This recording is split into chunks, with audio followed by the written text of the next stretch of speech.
Good morning everyone. Today I would like to discuss the science of extracting metals from their ores and purifying them. We'll look at the concept of minerals, ores, and metallurgical processes such as concentration, reduction, and refining. Let's get started. Metals are everywhere in the natural world, from the devices we use to the materials that make up our homes. Out of the 92 naturally occurring elements, 70 are metals and about 22 are nonmetals, with some elements displaying properties of both. These group of elements are known as metalloids. Only some metals such as gold, silver, platinum, etc. can be found in their pure, free state. Most metals are found in a combined form, such as oxides, sulfides, carbonates, and silicates, making them difficult to extract from their ores. Nonmetals can also be found in nature, with some found in their pure, free state. Examples include helium, neon, and argon.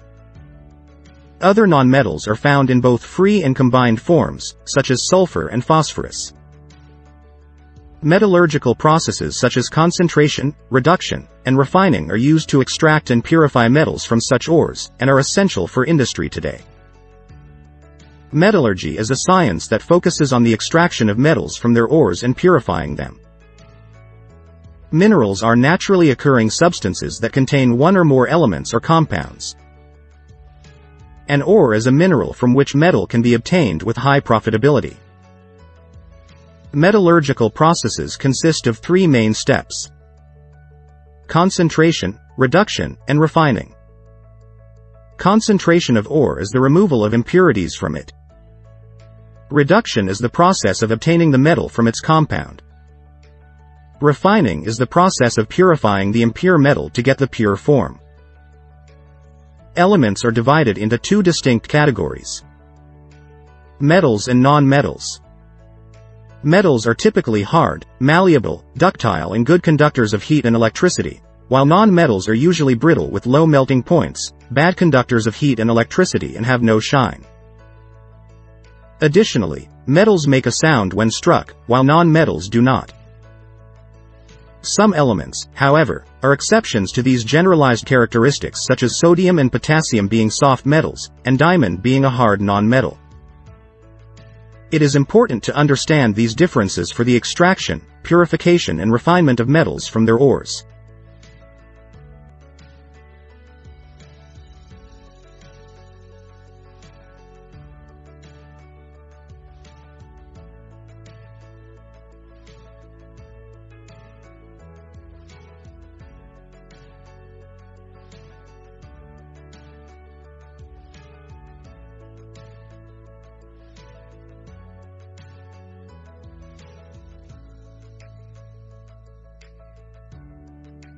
Metals have the ability to react with water, forming metal hydroxides and hydrogen.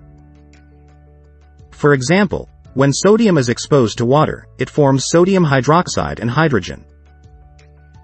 In the same way, magnesium reacts with water to produce magnesium hydroxide and hydrogen. Non-metals, on the other hand, do not react with water. Metals also react with acids to form metallic salts and hydrogen.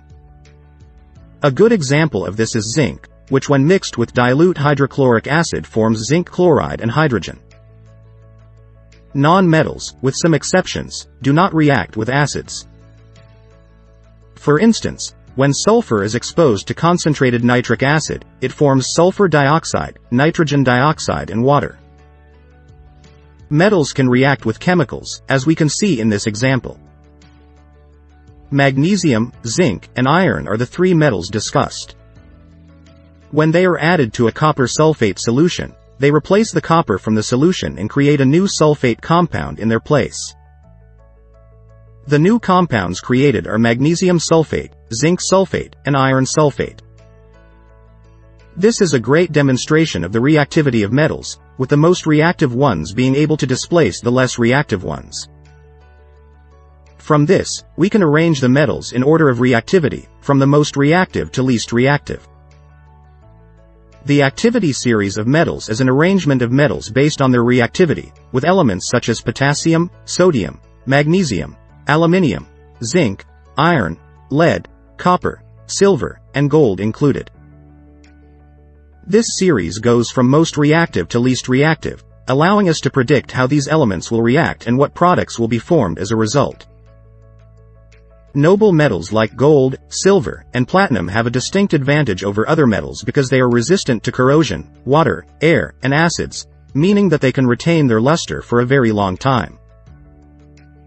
Gold, in particular, is especially unique because it can actually be dissolved in aqua regia, a combination of concentrated nitric and hydrochloric acid. Pure gold is 24 karat and is very soft, so it is mixed with copper or silver to make it durable and suitable for making jewelry.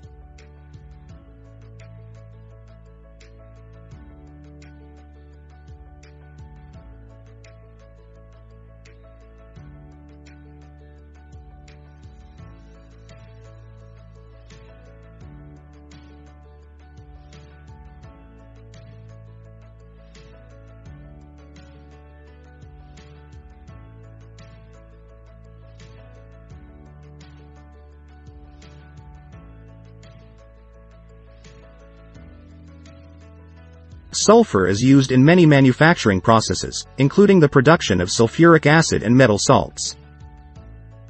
Oxygen is necessary for respiration by living things and the burning of fuels.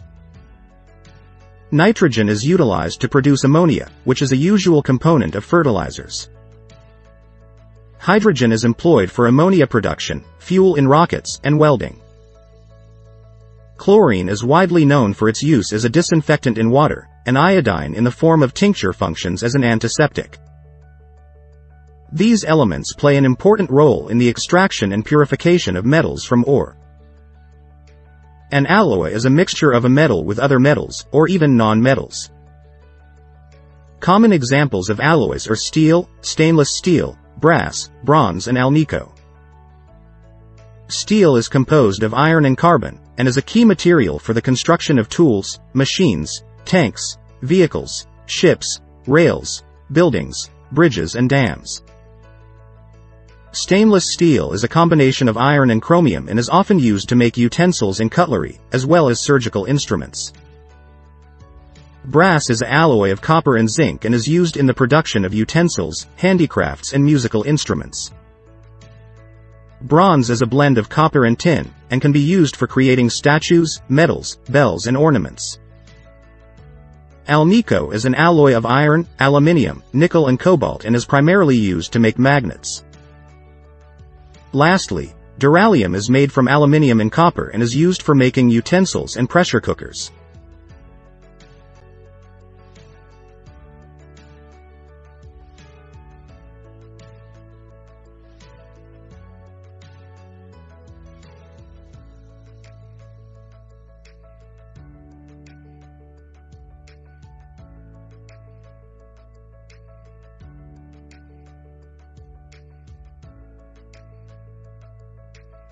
The experiment has demonstrated that dissolved oxygen is a key factor for rusting to take place. Rusting is basically a corrosion process in which iron is converted into ferrous oxides or rust. Without oxygen, the process does not occur. This experiment has also highlighted the importance of anhydrous calcium chloride, which is used to remove moisture. With practical demonstrations like this, we can gain a better insight into metallurgical processes such as concentration, reduction, and refining. Lastly, I would like to thank you for your attention.